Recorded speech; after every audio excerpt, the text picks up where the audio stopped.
Loneliness isn't about being physically isolated, rather socially detached. Even if they're at a party or a concert, the emotion follows. And the reason is simple. Humans are social animals.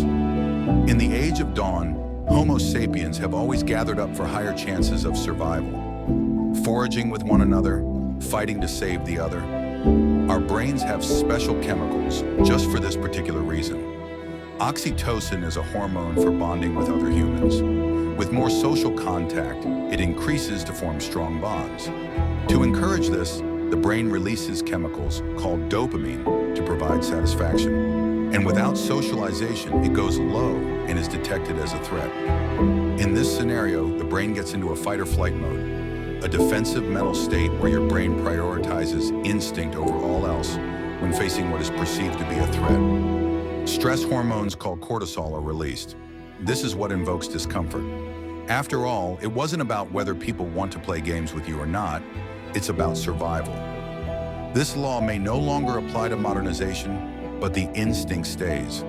To put it bluntly, the brain of the individual is simply telling them, get a friend, otherwise you're done for. However, humans are still creatures of endurance and adaptability. Through cognitive regulation and behavioral adaptation, we push through those dark thoughts anyway. Most will not look for mental support due to the social norms of weakness. Some reach a breaking point of true madness. Others live to see the end of the war-torn battlefield. Some people might think, look for a friendly guy and talk to him. Problem solved. But it's never that simple. Loneliness, as a state of being rejected with social needs, usually starts from a struggle of fitting in with everyone. In this scenario, they no longer try to look for people. Instead, they expect people to come to them. If the victim is lucky enough to have made a few good friends beforehand, that'd be no trouble. They can snap almost immediately back out of their depressive state. But for the less fortunate ones, people who are forgotten so thoroughly, they won't speak a word for the entire day. This is where the real problem begins. They trap themselves into a vicious loop of sadness, to isolation, to rejection, and the cycle repeats.